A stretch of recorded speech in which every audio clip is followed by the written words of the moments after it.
British rule in India. After 1857, the British Parliament understood the importance of reinforcing its control in India. Hence, in 1858, the Government of India Act was passed.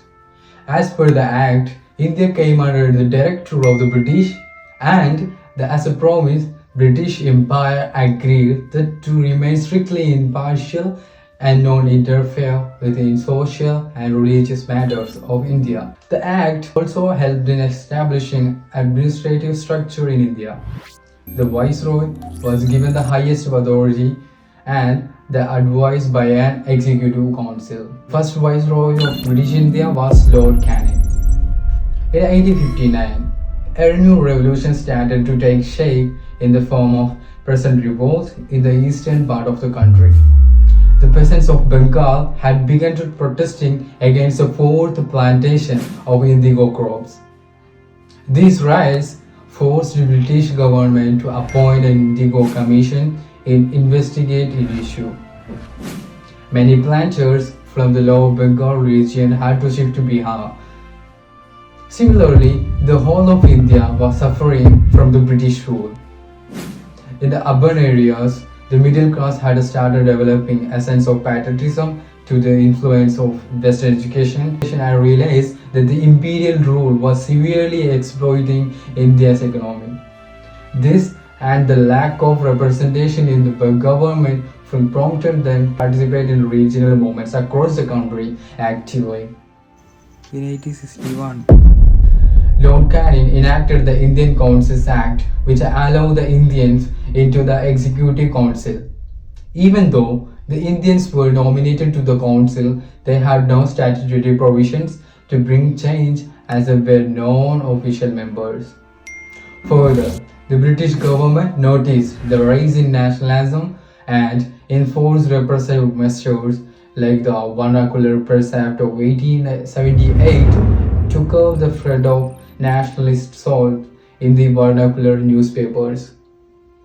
While many protested against such laws, slowly the nationalists learned that building united front could pressure the British government.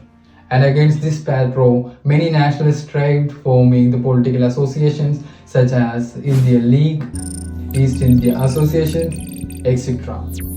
But none of them were able to launch a united front against the British exploitations of India. One of the most prominent associations was the Indian National Congress. It was established by E.O. Hume, a retired English civil servant, along with other Indian nationalists in 1885 at Bombay. And this session was presided by W.C. Banerjee. The associations, their own words, met every year in December in different parts of the country to discuss the political and administrative plan for the upcoming year. The establishment of Congress is considered a crucial point in Indian history as it led by the foundation of the Indian national movement. From 1885 to 1985, the majority of Congress followed the moderate approach. The Congress leaders during this period believed in constitutional agitations within the confines of the law. Their two-pronged approach aimed at first creating a strong awareness and public opinion among Indians by awakening their consciousness and united them. Second, it also aimed to persuade the British public and the government to introduce the reforms in India. One of the demands of INC was the reformation of the Legislative Council and elections. And as a result, the Indian Councils Act of 1892 took shape.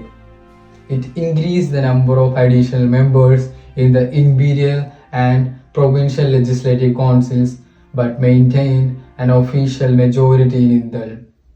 So, it didn't see such factories to Congress.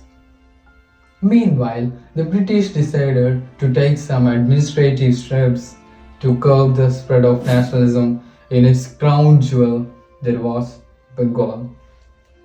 In 1905, Viceroy Lord Curzon publicly shared his plans to partition Bengal, and on 16th October 1905, the Lord Curzons executed the partition of Bengal despite the opposition by Indian nationalists. As per the British government, this was a step for administrative convenience.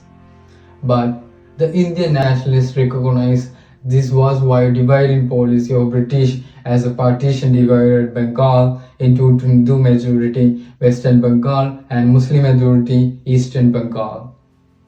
Leaders like Surendranath Banerjee and Anand Mohal Bose had played an important role in protesting against the partitions. From 1905, a new set of leaders had a dominant influence in Congress. These leaders are referred to as asserted nationalists or extremists who led the nationalist movement between 1905 and 1918. Congress even launched the Swadeshi and boycott movement, which aimed to make India self-reliant by promoting Swadeshi goods and boycotting British manufactured goods.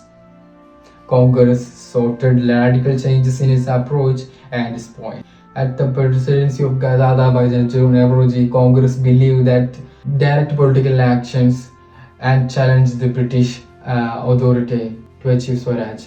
There also emerged another group of nationalists who opposed the British, the revolutionaries. The revolutionaries believed in the use of violence to overthrow the British rule. Bengal, Maharashtra, Punjab, and parts of South India became the centers of such activities. Meanwhile, most of the upper and middle class Muslims of East Bengal supported the partitions as it enabled to give a majority representation. To this end, in 1906, it formed the All India Muslim League under initial leadership of Nawab Salimullah of Dhaka, along with Nawab Muhsinul Mulk and Waqadul Mulk, and demanded separate electorates. By 1907, the moderate and the assertive nationalists argue the direction of the nationalist movement and methods to be undertaken against the British. This resulted in a split of Congress party in the Surat sessions. The British responded to the Swadeshi movement and the split with the lackey charges and detentions, due to which the Swadeshi movement declined by 1908. Further, in 1909, Lord Minto, the Viceroy and Secretary of State, joined Morley, worked out a plan to gain support of the moderates and Muslims. This plan is widely known as the Morley-Minto reforms. Through these proposed reforms, Indians were allowed to participate in the legislative council elections or limited franchise, while also providing a separate electorates for the Muslims. It also planned to expand the legislative council to include more elected Indians. Finally, in 1911, the partition of Bengal was annulled on account of revolutionary activities, and the capital of British India was moved from Calcutta to Delhi. During World War I, the revolutionary activities broke out yet again in Indian independence. The Ghadar Party, established in 1913 in Oregon, USA, actively participated in armed revolutionary activities from 1940 to 1970 in Punjab. Back in India, nationalists such as Bal Gangadhar Tilak and Annie Besant launched the Home Rule League of their own demand of self-government within the British government and educate everyone policy on newspapers, public meetings and other such meetings. But gradually, this faded in 1919 due to lack of proper organization, communal riots, the arrest of Annie Besant and the many other reasons. After fizzling out the Home Rule League, a new phase emerged in the nationalist movement, the Gandhian phase. That we'll be discussing on the next video, so be tuned for the next video. Winding up 0.